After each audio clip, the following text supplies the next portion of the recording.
Hoje eu vou finalmente explicar para vocês como funciona o domínio público, quando ele surgiu e para que ele serve. Roda a vinheta. Olá pessoal, tudo bem com vocês? Eu sou a Choco e bem-vindos ao canal Pipoca. Antes de começar, deixa o like, se inscreve e me siga nas redes sociais para você ficar por dentro de tudo que acontece na cultura pop e nos bastidores aqui do canal. A origem da escrita. Depois da origem da escrita, quando o ser humano conseguiu ser capaz de registrar as coisas, surgiu a propriedade autoral. A partir disso, autores e artistas podiam registrar suas obras com data e nome, tornando assim uma propriedade do autor. Como temos, por exemplo, hoje em dia os manuscritos do Da Vinci, como sabíamos, por exemplo, quais eram as esculturas do Michelangelo, e assim por diante. A escrita facilitou muito a apropriação de uma obra. Antes disso existiam pinturas escritas sem nomes e sem autor e, no entanto, sem um dono. Depois que surgiu a escrita, as obras passaram a ter esse tipo de registro, que no direito é chamado de propriedade intelectual. E desse tipo de propriedade surge a propriedade do direito autoral, que é o que a gente vai falar um pouco por aqui. O que é um direito autoral? Depois de existir essa forma de registrar com datas e nomes uma obra, surgiu a necessidade de proteger essas criações. No direito autoral temos a liberdade de usufruir e replicar algo apenas com uma autorização da pessoa responsável pela obra, aquela lá que detém os direitos autorais dela. Isso serve para proteger o responsável caso ela seja usada e replicada, justamente para que não aconteça deformidades na obra do autor sem a autorização dele. E claro que ele receba o lucro das vendas dessas publicações, independentemente da forma que ele for vendido. Seja vídeo, seja texto, seja áudio, qualquer uma dessas formas, esse tipo de direito garante que o proprietário responsável tem ali esse retorno dos lucros. O que é domínio público?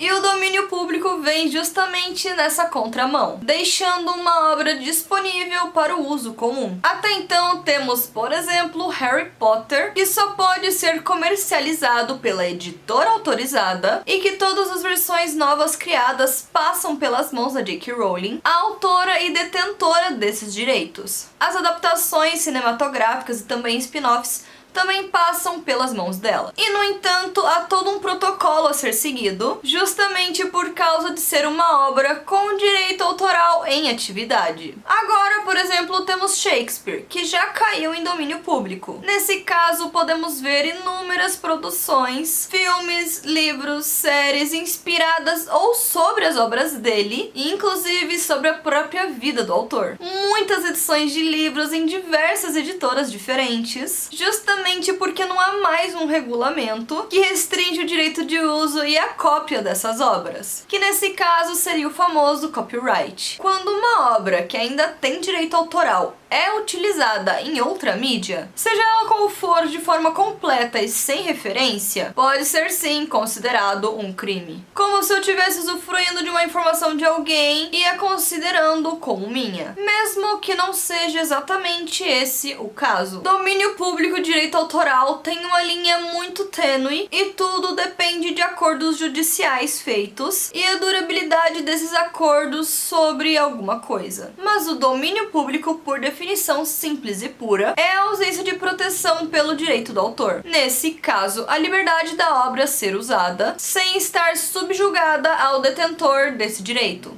Domínio público originário ou decorrente? Nesse caso, as obras podem estar sob domínio tanto decorrente como originárias. As originárias são obras que nunca foram registradas como propriedade intelectual, nunca tiveram os direitos autorais e, nesse caso, não há regras sobre o seu uso. Já as decorrentes são aquelas que, com o passar dos anos, quando o acordo judicial que as protegiam do uso da obra vence, ou quando o proprietário de direito morre, sem sucessores para passar oficialmente esse direito, seja parente direto ou uma pessoa autorizada. Nesse caso, a obra perde os seus direitos autorais e passa a ser uma obra livre de uso, tanto em adaptação, quanto em uso de imagem, quanto em replicação da obra no seu formato original. Não vamos entrar muito por aqui sobre o direito de propriedade privada. Direito da propriedade privada. Mas é importante saber que houve num certo momento a necessidade de diferenciar propriedade física de intelectual. O direito autoral surgiu porque justamente a longo prazo era muito mais prejudicial para os detentores desse direito do que o direito de uma propriedade privada, a qual uma terra ou um local não é necessariamente produtiva. E claro, também não é um conceito ou uma criação artística, sendo assim um pouco mais limitado. Então foi sim necessário que criassem uma diferença entre propriedade física e intelectual e trazer aí novas regras, novos direitos para esse novo tipo de propriedade. Lembrando que a Amazon é o melhor lugar para fazer compras na internet com os melhores preços e opções de frete grátis. E comprando com o meu link que está na descrição, você patrocina o canal sem gastar nada. Quais obras são enquadradas como domínio público?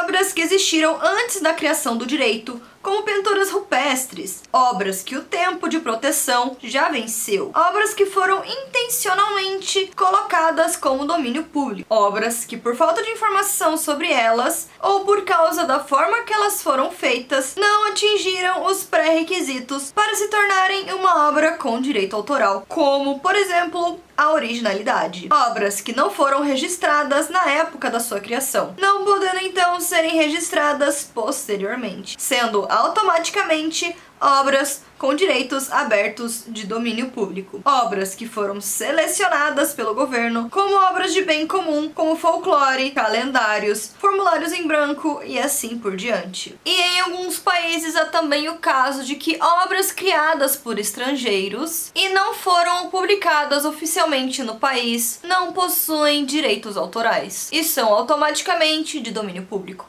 Quais são então as vantagens de uma obra cair em domínio público? Considerando que nada se cria, tudo se transforma, uma criação mesmo sob domínio do autor foi criada a partir de um conhecimento já adquirido por ele. Por isso há o direito do autor, para que ninguém crie algo parecido com a obra original e muito menos a utilize de forma irregular, de acordo com a intenção do autor. Então, quando esse direito cai, surge uma grande quantidade de possibilidades no entretenimento de usufruir dessa obra, sendo elas, como por exemplo, poder ser base e inspiração de outras obras, podendo também serem reproduzidas de diversas formas e assim gerar competitividade no mercado, podendo se tornar de fácil acesso ao público e consequentemente agregar também na educação, recebendo diversas interpretações novas e participando de outras histórias que até então era impossível. Nesse caso, o domínio público nada mais é que o domínio do público, um direito dele de usar uma informação, um livro, um personagem, uma história como ele quiser, sendo comum a todos e utilizável por todos, mas se aplica apenas nesses casos em que há o direito do autor e quando a obra já está registrada como domínio público. Para casos diferentes de obras que não estão condicionadas ao domínio público, para casos diferentes que não estão condicionados ao direito autoral, a regra do domínio público não se aplica. Então é isso, pessoal. Espero que vocês tenham gostado do Pipoca Explica de hoje. Eu vim trazer aqui pra vocês um pouquinho do que é domínio público, explicar melhor como ele funciona, e eu espero que vocês tenham gostado. E ficamos por aqui, semana que vem tem mais. Se não aguentar ficar longe, me siga nas redes sociais que por lá eu estou conectado o tempo todo com vocês. Temos live na plataforma roxinha de segunda a quinta, não perca os horários. E se gostou, curta, comenta e compartilhe com os seus amigos, porque tem muita coisa legal chegando e você não pode ficar de fora. Eu sou a Choco, este é o canal Pipoca e tchau!